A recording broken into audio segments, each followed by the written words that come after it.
All right, today we are going on a trip. And this is a journey that starts right inside your own head with your own senses, and it's going to end at the literal edge of the known universe. We're going to dive into a pretty wild idea, one that connects that nagging feeling you might have that time is speeding up with a gigantic, mysterious force that's pulling our entire galaxy through the cosmos. But before we get there, we have to start with a really fundamental question. The world you see around you right now, the colors, the sounds, the feeling of the chair you're sitting in, is any of it actually real? Or is it just a story, a really, really convincing story that your brain is telling you? Okay, think about the famous Brainstorm or green needle audio illusion. It's amazing. If you think of the word brainstorm while you listen, that's what you'll hear.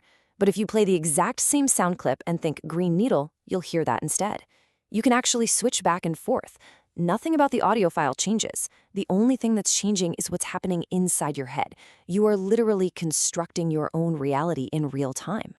Now, this isn't just some fun party trick. It's a huge insight into how we exist. As cognitive scientist Donald Hoffman says, our senses did not evolve to show us the truth. Not at all. They evolved to give us a simplified user interface. You know, it's kind of like the desktop on your computer. The little blue folder icon isn't the actual complex code and circuits of the file. It's just a handy shortcut that lets you get things done without having to be a computer engineer. Well, our perception of reality? It's the same deal. There's this fantastic German word for this concept, Umwelt. It basically means the unique perceptual world that every single species lives in. For a tick, reality is pretty simple. It's basically just heat and the smell of butyric acid. That's all it needs to find a mammal and get a meal. A bat, on the other hand, lives in this incredibly rich world of sound and echoes. Each of us, every animal, is locked inside its own Umwelt, only experiencing the tiny sliver of reality that we need to survive. And here is a brilliant and kind of sad example of how this user interface can go wrong. The Australian jewel beetle. The males evolved a very simple rule. Find something big, dimpled, glossy, and brown, and try to mate with it. And for thousands of years, that worked perfectly to find female beetles. But then, we came along and started leaving beer bottles lying around. And those bottles were, to the beetle's brain, a perfect super female. They were irresistible. The beetles started swarming the bottles, completely ignoring the actual females, and they almost went extinct because of it. Their perception was just a shortcut, and it got hacked. So, if what we call reality is just our biological user interface, one that was designed for survival on the African savanna, it begs a really exciting question, right? In this age of unbelievable technology, can we actually start building our own upgrades? Can we hack our own perception? Well, the work of neuroscientist David Eagleman shows that, yeah, we totally can.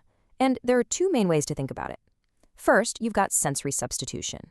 This is where you use technology to restore a lost sense, but through a different channel. A great example is a special vest that turns sound into complex patterns of vibration on a person's back. A deaf person can learn to wear it and actually feel speech. But then, there's the really mind-bending idea, sensory addition. This isn't about restoring a sense. It's about creating brand new ones from scratch. And the possibilities here are just staggering. Imagine being an astronaut who doesn't look at a screen full of data, but instead can just feel the overall health of the space station as a kind of hum in their body. Imagine being able to perceive the state of your own gut microbiome, or see an infrared, or, get this, feel the collective emotion of a huge crowd on Twitter as a direct sensation. This isn't science fiction, by the way. People are working on this stuff right now. And this leads us to a really crucial point for where we're going next. We live in a world that is just drowning in data, right? But there is a massive difference between accessing data by looking at a screen and truly experiencing it as a direct intuitive perception.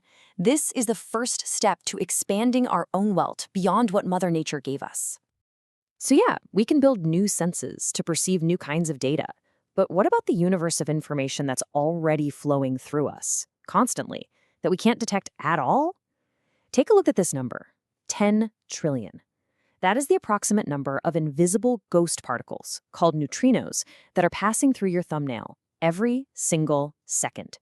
They come mostly from the sun, and they fly through the entire planet like it's not even there.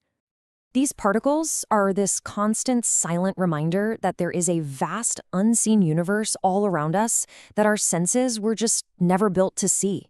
We don't feel them, just like we don't constantly feel gravity pulling us down. We take it for granted, we completely ignore it until, we trip over something. Our senses evolved to filter out the fundamental constants of our environment. And what's really fascinating is that even the guy who basically wrote the rulebook for gravity, Isaac Newton, he pretty much admitted he had no idea what it was. In his masterpiece, the Principia, he was super careful to say, look, I'm just giving you the math for how this force works. Don't think for a second that I'm telling you what it is or how it does what it does. It was a mystery then, and honestly, in many ways, it still is. Newton also gave us our classic everyday idea of time. He called it absolute time. Basically, the idea of a universal clock for the whole cosmos, just ticking along at a steady, constant pace, completely separate from everything else. It just flows. And for centuries, that was the bedrock of physics. But let me ask you, does that really match your own experience? So many of us have this weird nagging feeling that time is speeding up, that every year goes by faster than the one before it, that history itself feels like it's compressing, accelerating towards something. What if that feeling isn't just a trick of getting older? What if we're actually perceiving a real phenomenon? This is where we get into the wild ideas of the philosopher Terence McKenna and his novelty theory. He argued that the universe isn't just expanding randomly into nothingness. He believed it's being pulled forward, pulled by a kind of strange attractor at the end of time. He called it the Transcendental Object, a point of infinite complexity and connection. And in his view, all of human history, everything that's ever happened, is just the shockwave of that final moment, rippling backwards through time. Okay, so hang on to that idea. Now let's jump from speculative philosophy to some hard, established cosmology, because astronomers have found something very, very real and very, very weird out there in deep space.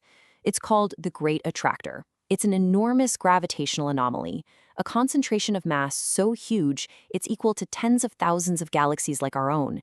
And right now, it is pulling our Milky Way and everything else in our local corner of the universe towards it at over 2 million kilometers per hour. So here's where things get really wild. On one hand, you've got a philosopher's strange vision of a transcendental object, pulling all of history towards some final complex point. On the other hand, you have astronomers looking at a great attractor that is literally, physically pulling our galaxy through space. So could they be talking about the same thing? Well, there's a speculative model out there that suggests that this is no coincidence at all. This framework, sometimes called PSU-MOTE, proposes that the Great Attractor is the real physical engine behind what McKenna called novelty. It's the idea that the philosophical concept and the cosmological object are two sides of the same coin. And what's so fascinating is that this idea of an attractor pulling history toward a final climax, it's not a new idea. It pops up everywhere. You see it in cosmology with the Great Attractor. You see it in tech with the idea of the singularity. You see it in biology with Rupert Sheldrake's theories. And of course, you see it in religion with the concept of an apocalypse or an end time. It is a recurring pattern in the way we think about the future. And this brings us right to the core claim. The theory argues that the literal physical falling of our part of the universe toward this giant gravitational point, it's not just some abstract astronomical fact. It is something we are subjectively feeling. That sense of acceleration, the feeling that history is getting compressed, that everything is converging towards chaos and change, the theory proposes that's our human Umwelt, our perception picking up on the shockwave of our own cosmic journey. Now, people have been trying to put a date on this feeling for a long, long time. Isaac Newton, of all people, spent years studying biblical prophecy and calculated that the current era would end around the year 2060. We all remember the buzz around 2012 when the Mayan calendar cycle ended. The point here isn't that these are literal, perfect predictions. The point is that they're evidence of this deep, persistent human intuition that history isn't just random, it's headed somewhere. And this way of thinking, it kind of reframes our entire modern world. The widespread anxiety, the crazy political polarization, the exponential growth of technology. What if they aren't all separate issues? What if they're all connected symptoms of this one underlying acceleration? The theory suggests that we, as a species, are like animals that get all restless and agitated before an earthquake. We don't consciously know what's happening, but on some deep, primal level, our collective nervous system feels that something huge is on the horizon. And this brings us right back to the beginning, because even if we are facing these huge cosmic forces, we are not just helpless passengers. As David Eagleman says so perfectly, We're at a point in our history where we don't have to be stuck with the senses that nature gave us.